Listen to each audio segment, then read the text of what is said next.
theory, maybe they work together to keep them maintained. But I think there's a different, it's hard, like a fine line between policing, or not so fine, between policing and structuring. I think without, well, possibly sounding overly militant here, I see the commons as a tool to be an affront to capitalism.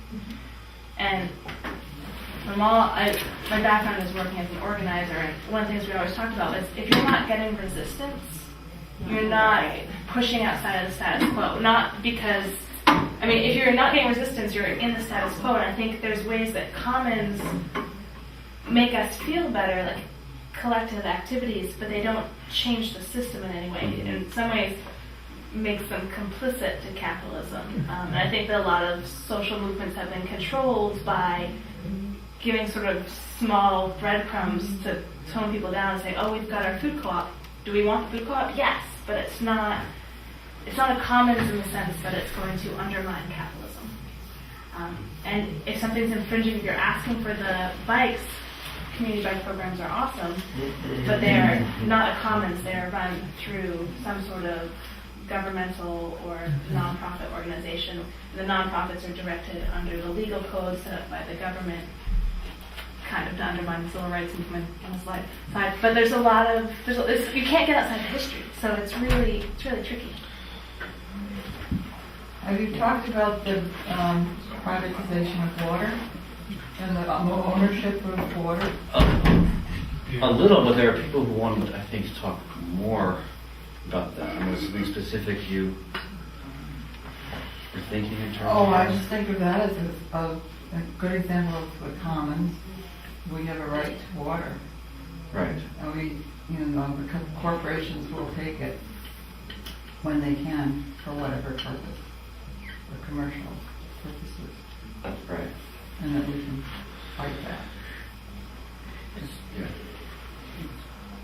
I don't know exactly how to frame this, but this has been like one of the big things in my life and something that I've thought about for over the years and stuff. And I really feel like I might be jumping the gun way out in left field here, but I want to do it anyway. But I sometimes wonder about our whole rationalistic way of thinking in terms of, we divide everything up. This is this is that, and this is mine, this is yours. Whereas actually, for my reality, there is no such thing. For example, I'm looking at this lady over here. She and I are exchanging air, and this air is not hers. It's not mine. It's not anybody's. And I know I'm jumping the gun on this, and I'm going way into left field with this, but it's something that I think we need to start thinking about. Even with our mess with nature, the fact is we are in a deep interaction between trees and us. Just to use an example, the trees breathe out oxygen, which we breathe in. We breathe out carbon dioxide, which they breathe. It's a win-win situation. So what are we doing by the privatization and all that sort of thing? We're making a mess. Okay, and I think that's something that I guess my point in bringing it up in this room is to basically see people to start thinking about that sort of thing. And again, I know I'm kind of way off the top. Well, I'm not off the topic, but it's one of those things where I feel like I'm going way out in left field with what you're talking about, but at the same time, it needs to be said. so I want to go out on a limb here too a little bit. Phil was asking about what does it look like to make commons, to create something like this, and I really feel like when we were in the big room, people were talking about what does it look like to overthrow capitalism? What does a revolution look like? And so what I've just been thinking about here is kind of fantasizing about what a revolution overthrowing capitalism and creating a commons in Maine might look like. And the best I can come up with would be something to the effect of us. First step is kicking out the corporations that own most of the land. So we start by, by any means necessary, getting Plum Creek to leave the state, Irving leave the state, Nestle, they leave the state. Once we've done that, we take their land back by force. We go on their land. We get the people that live near their land to utilize their land for firewood, lumber. None of it goes out of state. It all gets exchanged within the state, whether it be barter, some sort of exchange. We set some areas aside for permanent conservation, but realizing that there has to be some sort of sustainable use of that land, and that's where the trick of regulating or not regulating comes, and making sure that those resources stay within the state, I think is key, because where capitalism is screwing us and making Maine a resource colony is out-of-state corporations taking all of our resources and shipping them out. So I think there are examples of other countries doing that, like the MSD in Brazil, I think, right? That was the landless peasants rose up, they took the land, they farmed the land, and they kicked the owners off of it. And I think that needs to happen in this country.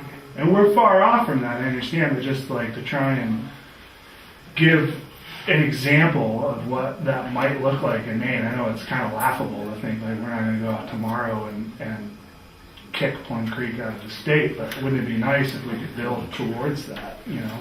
Shut down their offices, making it impossible for them to do business in the state, and then take their land. Tell them that they have not been good stewards to the land, take it. So it's not that it is a commons, but that it should be. Right. There's nothing common about it, but if we take it and use it, then it's a commons. If we use it right. To build off the fantasy here.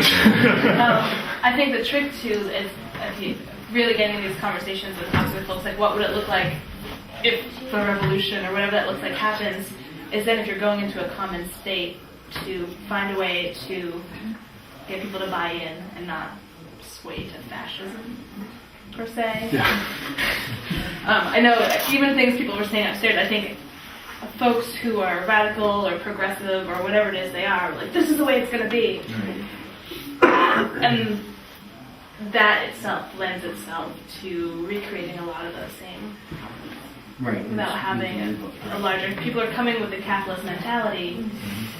They're not jumping on board the commons if it's right there. So what needs to happen? We have to secede first, too. I forgot to say that. Well, going to that democracy school, kind of, you know, you could actually make some of it appeal to local people who have a little archaic way of thinking, perhaps, because there were charters in every town in the colonies originally saying that if a corporation wasn't contributing to the commonwealth, they got their charter taken away from them. And if there were ordinances like that passed in every town in the state of Maine, people around the country, including the Tea Partiers, might say, oh, this is like small government working. This is what we like. And then we could say, okay, this is what this small government wants. All our collective small governments want the state of Maine to be in the commons for bioregional wilderness. And there will be some form of grandfathering, grandmothering in for the residents, and otherwise it reverts to the way nature had it originally. So, I mean, you could kind of use the old laws that were on the books, and maybe they're still there. I don't know. But that as a jumping off point with your I just wanted to... you know, to try to keep it kind of civil, because, you know, There's it's like... nothing civil about it. that we want to be civil if we can get away with it. So anyway, that was just those rules were there originally. The commons, the Commonwealth. Right. The Puritans had it. Right. I think the Commons also gives us a way, and I think a lot of things Jason said pointed towards this, gives us a way of realizing that so much of the profits today are based on free work that we're doing, whether it's creative things that we do or whether it's the work we do, you know, helping kids to grow up and learn to read and to get them dressed and off to school. None of that's paid, but it's all absolutely crucial for the work, for the profits that are going to be made from them. And if we recognize the degree to which all those profits are dependent on the common work we do in collaboration with family and friends, it gives us a sense of the right claim to those profits in a way that if we think it's just the exchange we do on the market of our labor, I think we're undervaluing how much profit is being made on us. And I think recognizing that we collectively are making that profit for those businesses. I mean, I agree with you, but it just seems we've come full circle. If we're saying, it's social labor and social production, then there should be social ownership. We're kind of back to public ownership, right? I mean, what you just described seemed to me to be an argument for socialism. Well, an argument for, I would make it an argument for a basic income, that we should all, since we're all contributing to the reproduction of society, we should be getting a basic income. But it's mine wasn't so much about creating a commons as recognizing the way that the commons we're already creating in collaboration with other people is essential to the functioning of this system. And that we therefore, it's our consent and work and free work all the time that's making it possible. So it's not so much about building a common, but recognizing the political power of the one we've already built, We spent a tremendous amount of money over decades cleaning up both surface water and groundwater so that Nestle can come in and pump it out. They appreciate it. Huh? And they appreciate it. Kind of like the Chief Seattle speech. Have you ever heard that? I don't remember it offhand. The basic verse says, how can you pay the land? So this, I believe,